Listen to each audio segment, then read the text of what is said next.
ऐसे ऐसे राज पढ़े जाएं, अकलें जख्मी हो जाएं, दांतों को पसीना आ जाए। नबी जो उठ के खड़े होते थे, इसमें राज क्या था?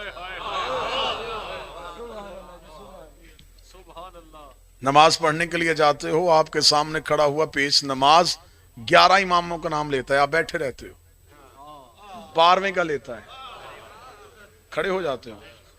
राज खोलूंगा तो यहां पत्थर लगेंगे मुझे। हाँ हाँ हाँ, बादशाह हुसैन का सेहरी तैयार नहीं ना, सेहरी तैयार नहीं, अकलें तैयार नहीं है, जहन तैयार ही नहीं है, जमीन सरखेज ही नहीं है। मैं बस इशारा करके यूं गुजर जाऊंगा, ना मुझे रोकना ना टोकना। 11 इमामों पे बैठे रहे, 12वें पे क्यों उठ के खड़े हुए? इसलिए कि रैयत पे वाजिब है हुज्जत के एहतराम में खड़े होना। बादशाह हुसैन जो समझ गए हैं तुम्हें कभी किसी का मोहताज नहीं। रैयत जब भी खड़ी हो हुज्जत के लिए खड़ी होती है, रैयत जब भी खड़ी हो हुज्जत के लिए खड़ी होती है। इसलिए मेरे इमाम ने फरमाया था, हम कायनात में हुज्जत है, हमारी मां हम पे हुज्जत है।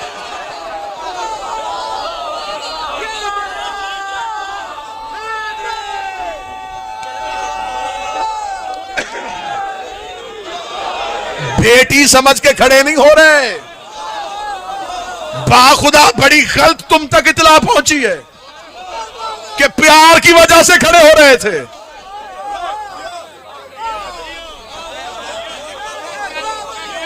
तुम्हारे जहनों को क्या कह दिया गया? प्यार था बड़ा बेटी से, वाजिब था। ये मिंबर के गिला पे हाथ अगले 3 दिन आऊंगा, हवाला ना दिखा सकूं, सारी जिंदगी मिंबर पे ना आने देना। सोशल मीडिया का दौर है, क्लिप डाल देना इंटरनेट पे। गलत पढ़ा था, मुल्तान में साबित नहीं कर सका, उतार दिया हमने मिंबर से। किताबों से साबित करने के लिए तैयार हूं। किसने तुम्हें कहा है कि शहजादी रोज मस्जिद में आती थी तो नबी उठते थे? नबी की दीवार, घर की दीवार एक थी। नबी मिंबर पे बैठ के खुतबा दे रहे होते, शरीयत की बात बता रहे होते, यकदम खुतबा रोकते, उठ के मिंबर से हट के खड़े हो जाते, थोड़ी देर बाद फिर मिंबर पे बैठ जाते, फिर उठते, फिर खड़े हो जाते। साहबा की यार सुला उठने बैठने की वजह क्या है? फरमाया दीवार के पीछे से ज़हरा गुजरती है,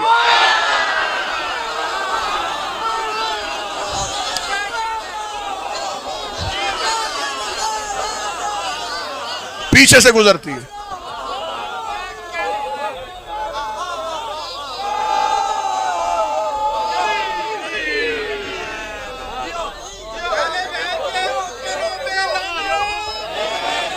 मैं सिर्फ आगे नहीं देखता, पीछे देखता। चंद दिन की भी ज़हरा गुजरी है, गुजरी नहीं, शहजादी को उठा के भी अगर गुजारा गया है। अब कहां एहतराम बेटी के प्यार की वजह से नहीं, एहतराम में हुज्जत की वजह से। तुम्हें क्या पता कि मुस्तफा की नजर में ज़हरा क्या थी? राज नहीं पड़ेगा, दुख है मुझे, तकलीफ है मेरे अंदर से, मेरा अंदर जलता है कि मेरी कौम के बच्चों को ही सैयदा नहीं सुनाई गई। नबी की बेटी, अली की ज़ौजा, हसनैन की मादर, जन्नत की औरतों की सरदार, बस ये फजीलत। तुम्हें खबर ही नहीं कि रसूल के घर में अल्लाह का कौन सा राज रहता था।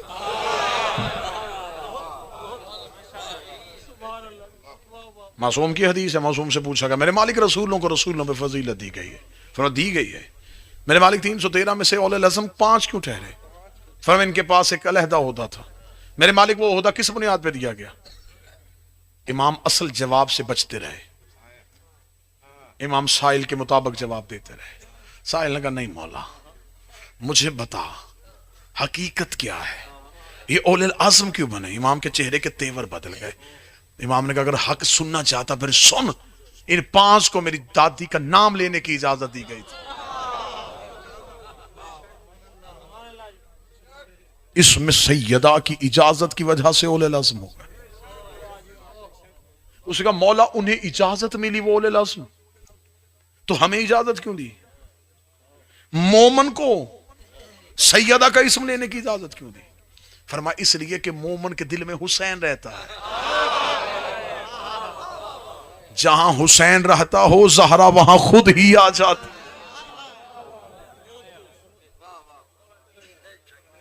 सैयदा चाहती है कि मैं मोमन के दिल में रहूं।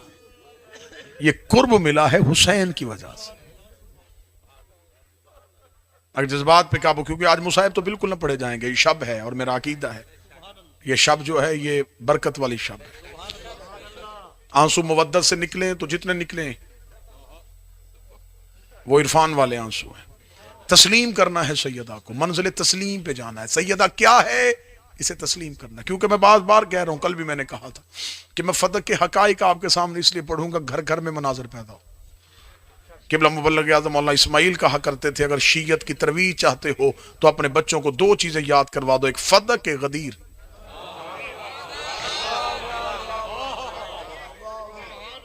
दो टॉपिक इतने पढ़ो कि बच्चों को रटा दो। ये फदक याद कर लेंगे, ये किसी को बोलने नहीं देंगे। ये गदीर याद कर लेंगे, ये मौलवी के कहने पे अली को छोड़ेंगे नहीं।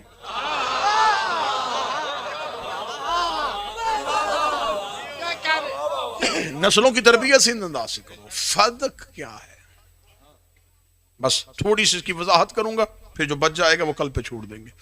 फदक के लिए, क्योंकि आज का मौका मैं गनीमत इसलिए समझ रहा हूं कि आज मुसाहिब का हिस्सा भी फजाइल में आ जाए। फदक की तारीख क्या है, फदक की हिस्ट्री क्या है। एक तो इसके साथ कभी भी जिंदगी में लफ्ज़ बाग इस्तेमाल ना करना। बाग इस्तेमाल करोगे तो जगीर छोटी नजर आएगी।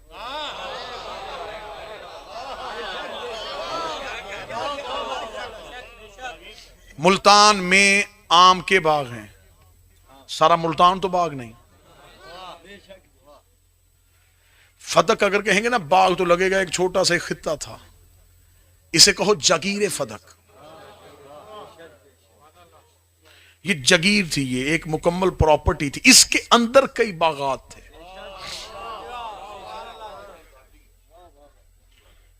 इसकी मुकम्मल हिस्ट्री साम बिन नूह से शुरू होगी। गुफ्तगू को मुतसिल करूंगा, फिर जो गोशा रह जाएगा गुज़िश्ता आने वाली मजालिस में उन्हें पूरा कर दिया जाएगा।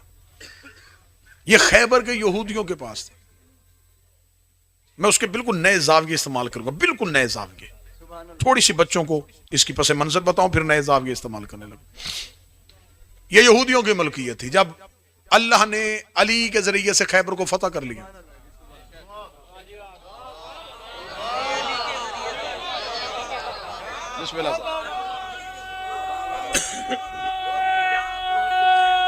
बिस्मिल्लाह सरकार।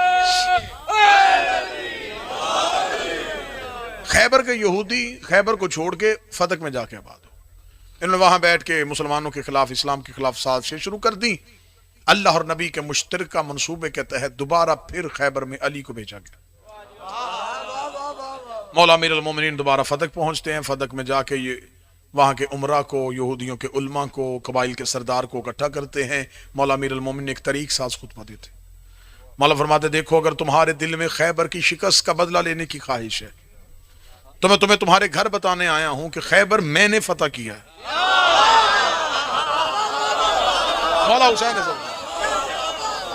अगर तो बदला लेने की ख्वाहिश है, अगर तो तड़प रहे हो बदला लेने के लिए और साल से तैयार कर रहे हो, तो मैं तुम्हें तुम्हारे घर बताने मैंने फतह किया। अगर तुम्हारे दिल में अरमान है तुम्हारे सरदार मरहब के कत्ल होने का, तो मैं तुम्हारे उलमा और उमरा के सामने तुम्हें बताने आया उसे मैंने मारा था। अगर तुमसे किला कमूस पे इस्लाम का परचम लहराता हुआ बर्दाश्त नहीं हो रहा, तो मैं तुम्हें तुम्हारे सरदारों के सामने बता रहा हूं वो मैंने गाड़ा था। अगर अभी तक तुम्हारे यहूदियों के नौजवान और बच्चे जाके नजूमियों से पूछ रहे हो इतना वजनी दरवाजा उखड़ कैसे गया, मैं तुम्हें तुम्हारे बच्चों के सामने बता उससे मैंने उखाड़ा था।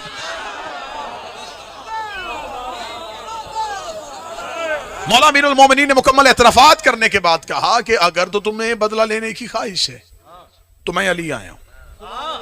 अगर लड़ना चाहते हो, अगर मैदान जंग सजाना चाहते हो, तो मैं अली तुम्हें तुम्हारे घर में आके कह रहा हूं मैं मुकाबले के लिए तैयार हूं। ये सोच के उतरना, हाथ भी वही है तलवार भी वही है।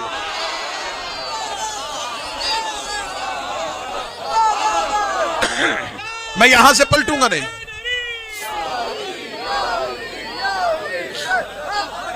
मैं यहां से पलटूंगा नहीं।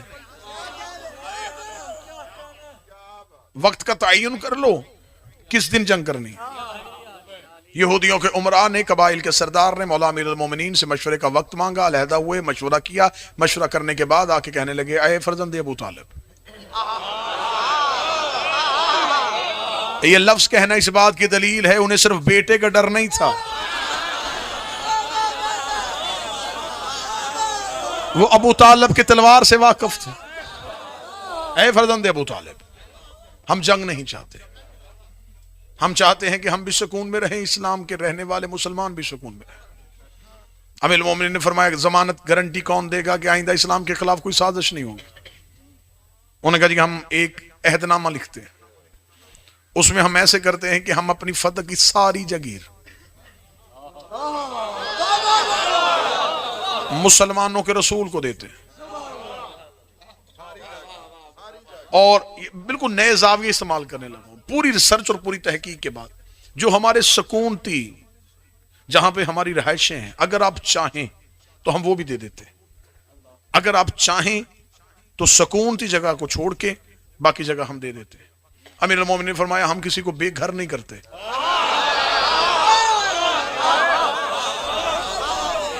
जहां रह रहे हो वहां रहो। बाकी जगीर लिखी गई, एक अहदनामा लिखा गया, एक एग्रीमेंट लिखा गया, यहूदियों के सरदारों ने दस्तखत किए, अमीरुल मोमिनीन ने दस्तखत किए। वो तहरीर लेके अमीरुल मोमिनीन मदीना पहुंचे। रिसालत इमाम को जाके कहा, या रसूल अल्लाह, ये यहूदियों ने फदक जगीर लिख के दे दी। रसूल के पास वो आ गया। शरीयत का कानून है कि वो माल जिसको हासिल करने के लिए मुसलमानों ने ना घोड़े दौड़ाए हो, ना खून और पसीना बहा, वो माल फई है, उसमें उम्मत का हक नहीं होता। वो इस्लाम के रोब और दबदबे की वजह से मिलता है, वो इस्लाम के, वो नबी का तसर्रुफ होता है। वो नबी के पास आ गया। इस्लाम खैबर के बाद बहुत अमीर हुआ था, ठीक हो गया। अब बिल्कुल एक नया जाविया इस्तेमाल कर, बिल्कुल नया जाविया। और मुझे यकीन है ये मिंबर की तारीख में यह जाविया पहली बार इस्तेमाल होना, इतने वसूख के साथ में यह जाविया इस्तेमाल करना, नया जाविया इस्तेमाल करने लगा। अल्लाह कुरान में कहता है, वनफिकू फी सबीलिल्लाह, अल्लाह की राह में खर्च करो। मेरे मालिक कितना? फरमाया सारा नहीं, एक हिस्सा, एक हिस्सा मुझे दो। मेरे मालिक बाकी फरमाया अपने खर्च के लिए रखो, मुझे एक हिस्सा दो। सारा अल्लाह ने मांगा ही नहीं। खुदा ने कहा तेरे पास, मैं मिसाल दे देता हूं, मैं एक मिसाल देता हूं बच्चों को समझाने के लिए। मुझे 500 रुपया मैंने कमाया, खुदा ने कहा इसमें से 100 मुझे दे, मेरी राह में खर्च कर, 400 तू अपने घर में खर्च कर। मिसाल से बात इसलिए करूंगा बच्चों को याद रहे। मुझे अल्लाह से मोहब्बत बड़ी थी, मैंने कहा 400 भी नहीं रखना, ये भी तुझे ही देना। खुदा ने कहा फिर ऐसे कर, फिर मैं भी तुझे तेरे साथ चलता हूं, अगर तूने 400 भी मुझे देना है, ये 400 है तेरा मुझ पे कर्जा।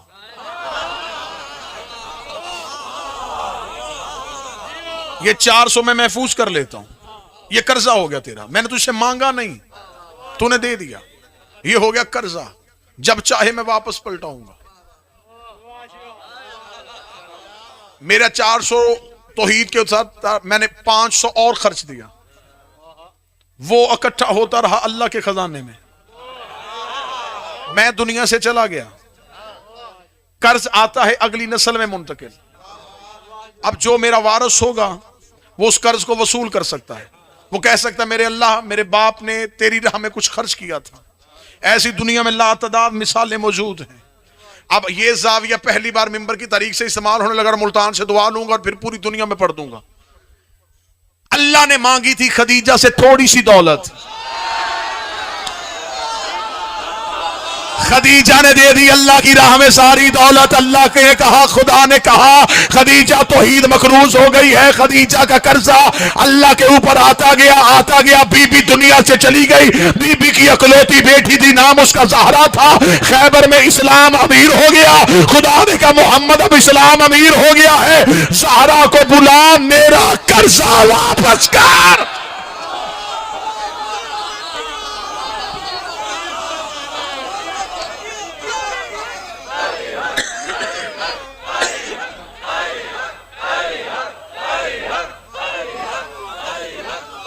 बिस्मिल्लाह से, मेरा कर्जा वापस कर। जो कर्ज खदीजा ने दिया था उसे वापस कर। आए मेरे नौजवानों, सवाल दुश्मनों पे तब्दील करें। ज़हरा विरासत लेने नहीं गई थी, अपना कर्जा वापस लेने गई थी। हाकम ने सैयदा की मलकियत पे कब्जा नहीं किया, अल्लाह के कर्ज पे कब्जा किया।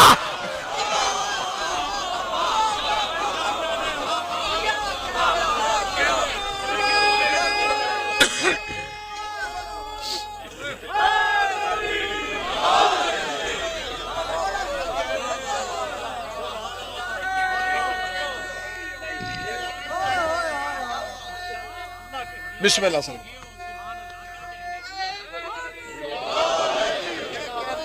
बड़ा खूबसूरत जुमला, इंतहाई खूबसूरत जुमला आने लगा है। मसला सैयदा की विरासत का नहीं, अल्लाह की अदालत का था।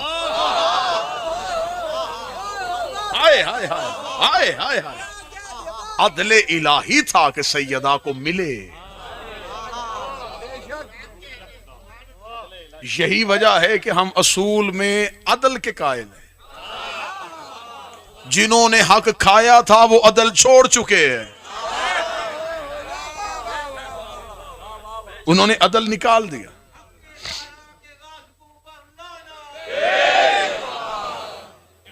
बिस्मिल्लाह सर। मौला अमीरुल मोमिनीन ने आके कहा, या रसूल अल्लाह, वो यहूदियों ने जागीर लिख दी है। यह 7 हिजरी का वाकया है। 7 हिजरी आधी, 8 हिजरी मुकम्मल, 9 हिजरी मुकम्मल, 10 हिजरी मुकम्मल, 11 हिजरी को नबी दुनिया से गए। 4 साल ये जागीर नबी के इस्तेमाल में रही। पहला पॉइंट, पहला नुक्ता, मिंबर से लेके दुनिया की हर अदालत तक, अगर इसमें उम्मत का हक था, नबी ने दिया क्यों नहीं?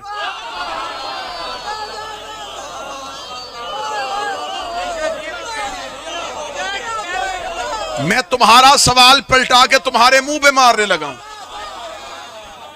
तुम्हारा सवाल था कि उम्मत का हक था, सैयदा ने मांगा क्यों? मेरा सवाल है, उम्मत का हक था, नबी ने दिया क्यों नहीं?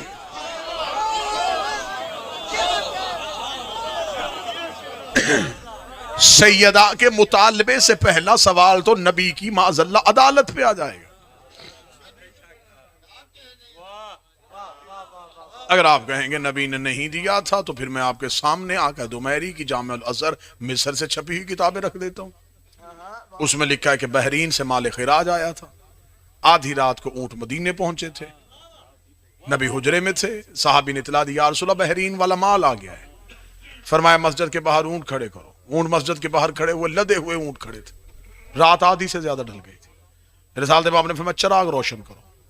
चिराग रोशन किया। फरमाया बैतुल माल से गरीबों, मस्कीन और बेवाओं की लिस्टें लेके आओ।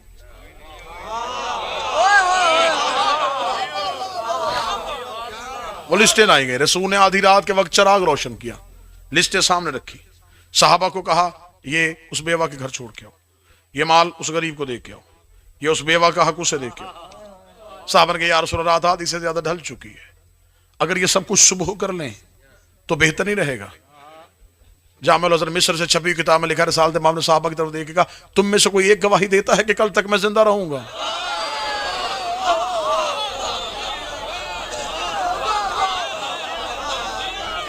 साहबा ने कहा, नहीं या रसूल अल्लाह, ऐसा हम कैसे कह सकते हैं? फरमाया, तुम मेरी एक रात की जमानत नहीं देते, मैं इतने गरीबों का हक अपनी गर्दन पर रख के कैसे सो जाऊं? जो नबी गरीबों का हक एक रात नहीं रखता था, उसने फदक 4 साल कैसे?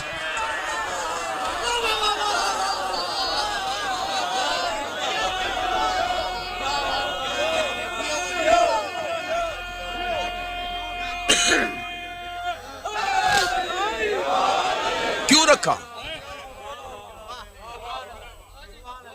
तो जिस सहाबी ने तख्त पे बैठ के फैसला किया कि ये उम्मत का हक है, वो सहाबी मौजूद थे। उन्होंने नबी की जिंदगी में आके नबी से क्यों नहीं मांगा?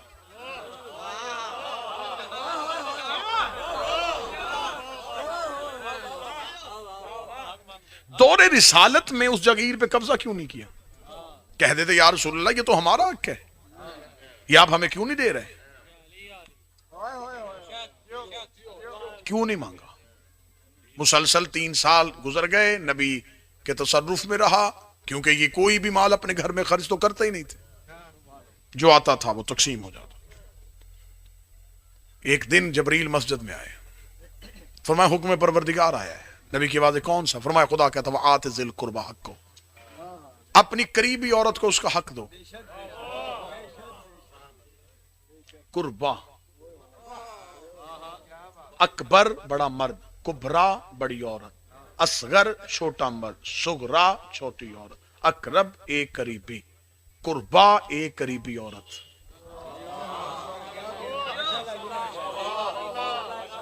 सीगा वाहद मोनो से समा, उसे बुला, उसका हक दे। सुन्नी किताबों में लिखा हुआ, इस पे हवाले देने के लिए तैयार हूं, शवाहिदुल तंजीर से लेकर रोज़ातुल अहबाब तक, कि नबी ने जनाब फातिमा को बुलाया और फदक बीबी को लिख के दे, अगर बेटियां 4 होती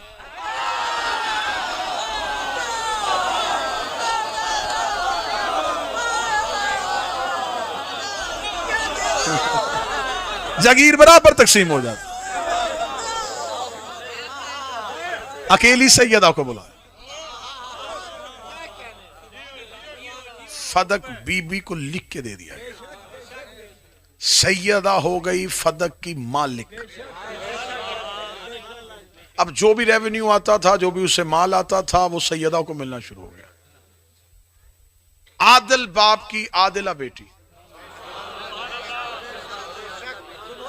जैसे नबी तकसीम करते थे वैसे ही बीबी ने तकसीम किया।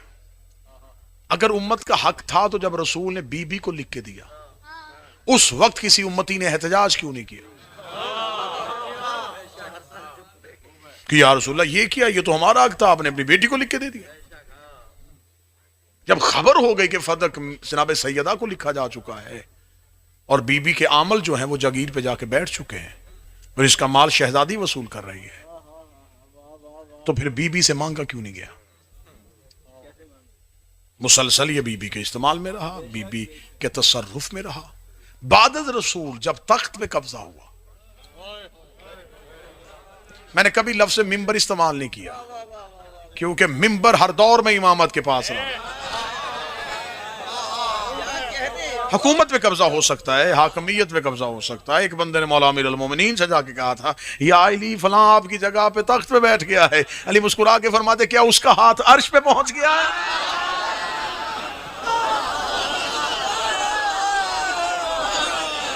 क्या फरिश्ते उसके दरवाजे पे आना शुरू हो गए? क्या मिल गया उसे? क्या ले लिया उसने? क्या छीन लिया उसने हमसे? उसमें ताकत है तो मुझसे इमामत छीने, मनसबे इलाहिया छीने, बंदों की हुकूमत मुकाबला अल्लाह की हुकूमत से। आज बंदे कहते अली का चुप होना उनकी हुकूमत को मानने की वजह थी, तो जब नमरूद अल्लाह बना था तो अल्लाह चुप क्यों रहा?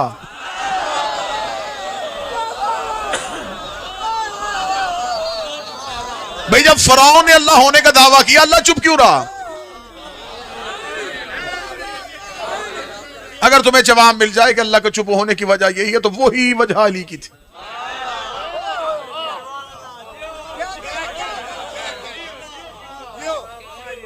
भाई फरौन ने अपने आप को खुदा कहलवाया नहीं, तो असली खुदा चुप क्यों रहा?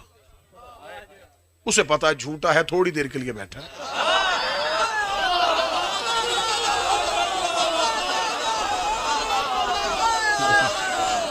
आखिर थक हार के ये खुद ही मेरे पास आके सजदा करके, अगर तू ना बचाएगा।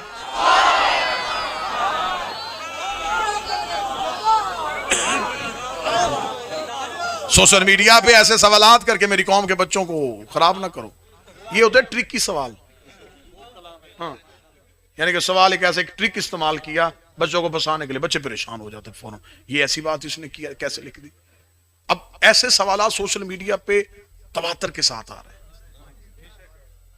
देखिए जी, मौला अमीरुल मोमिनीन जो है वो तो दरबार में जाके सवालात के जवाब देते थे, मसाइल का हल बताते थे। तो मेरा यहीं पे सवाल है, अली से मसलों के हल मांग लिए, अली की गवाही क्यों नहीं तस्लीम की?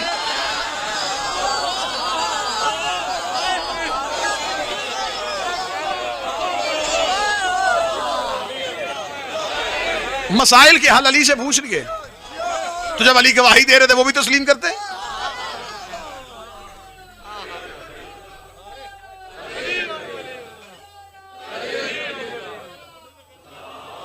मैं बिल्कुल एक मिसाल दे देता हूं, बड़ा क्योंकि खतरनाक सा दौर है, बड़ा संभल बच के हमें हकाइक आप तक पहुंचाना ताकि मुसलसल पहुंचाते रहे।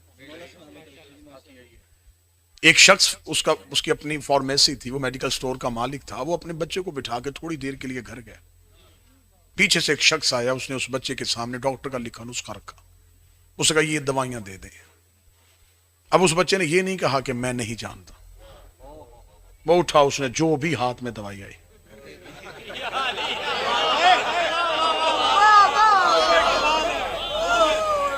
मिसाल पे पर्चा नहीं होता, मिसाल अपनी मिसाल आप होती।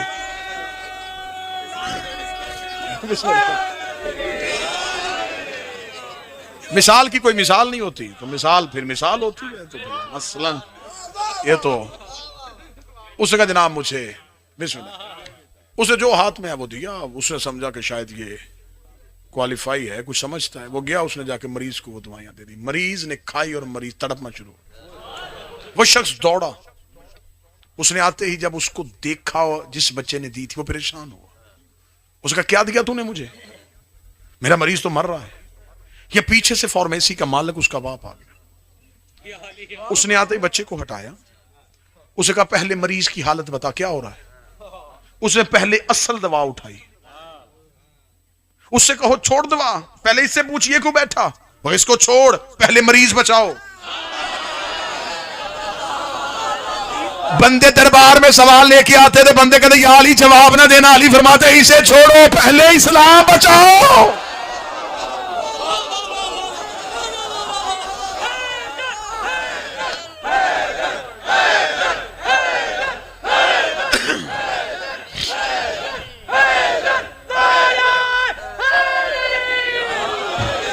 शरीयत का चेहरा बिगड़ जाएगा, इस्लाम का चेहरा बिगड़ जाएगा, पहले असल इस्लाम बचाओ।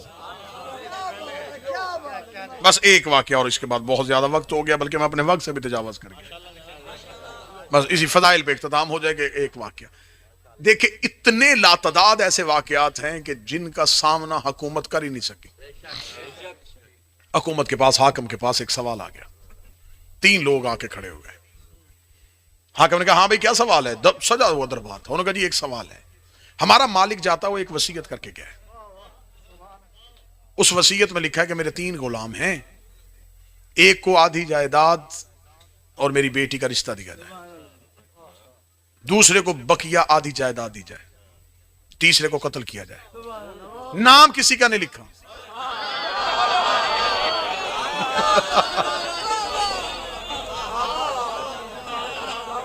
नाम किसी का नहीं लिखा। ये जरा वसीयत पढ़ें और बताएं क्या करना। हाकिम ने वसीयत पढ़ी, वसीयत पढ़ने के बाद इसमें जब उसने ही नाम नहीं लिखा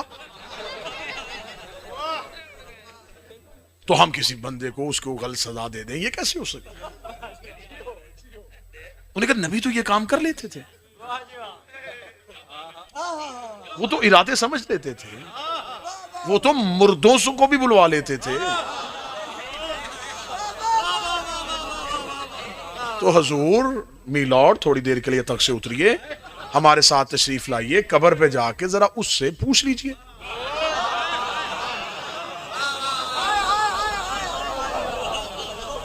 जहां बैठे हैं वो नबी दावा करता था कि मैं मुर्दों से बोल लेता हूं, तो आप जरा उससे पूछ लीजिए।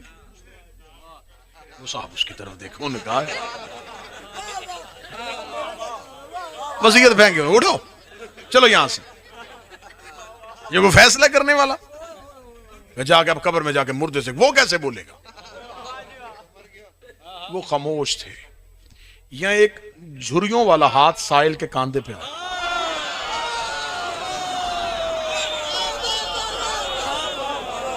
साहिल ने पीछे मुड़ के देखा तो एक बुजुर्ग खड़े थे, उनके यहां मिन्ना अहले बैत का तमगा लगाओ।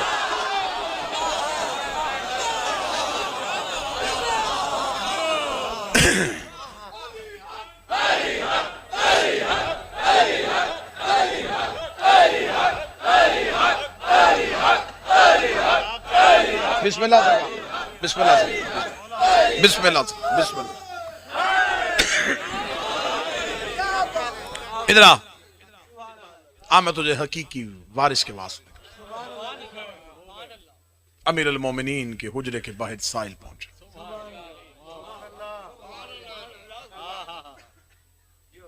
साहिल ने सलमान के हाथ में वसीयत दी, ये जरा पढ़वा।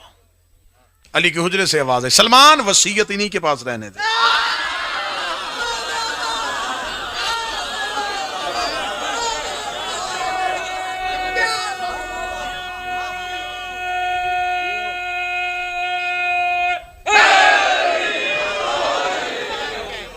इनमें से एक को अंदर भेज, वसीयत इनके पास रहने दे, एक को अंदर भेज। पहला चला अमीरुल मोमिनीन के पास, सलाम किया। अमीर ने फरमाया, क्या कहा है तुम्हारे मालिक ने? आधी जायदाद रिश्ता, एक को आधी जायदाद और एक को कत्ल। ऐसी वसीयत करते हैं? कैसी वसीयत करके गया वो? किसी का नाम क्यों लिख के गया? ऐसा मालिक जिसने तुम्हें अदाब में डाल दिया। ये कह के अमीरुल मोमिनीन ने तलवार निकाली। हम पकड़ तलवार, उसकी कब्र में जा, निकाल उसे कब्र से, इसके जिस्म के टुकड़े कर।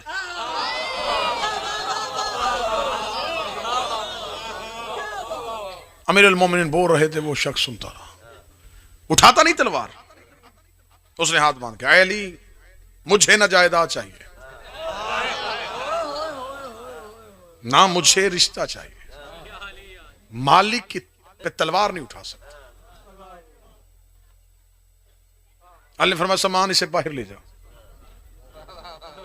दूसरे को भेज।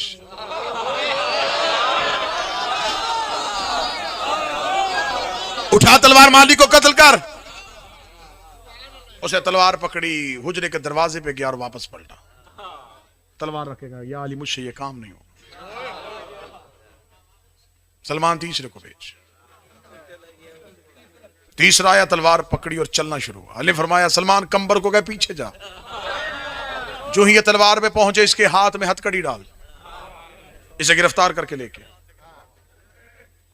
वो कब्र तक पहुंचा था, पीछे से कंबर आए, हाथ में हथकड़ी डाली, तलवार खींची, गर्दन से पकड़ा, अमीर अल मोमिनीन के पास आए। तीनों को लेके अली दरबार में आ गए।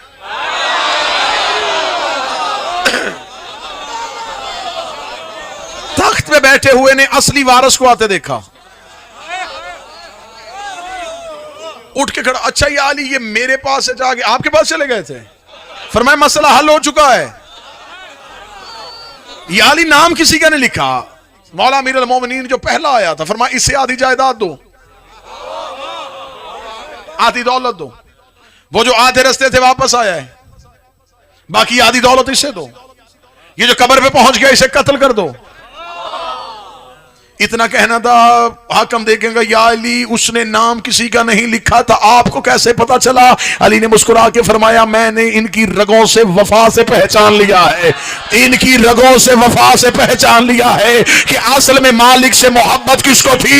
इतना जुमला कहना था, दरबार से मरहबा मरहबा की सदाई। सलमान ने पीछे मुड़ के हाकम का चेहरा देख के कहा, जो मुसलमान की वसीयत को नहीं जानता, वो मोहम्मद की वसीयत को कैसे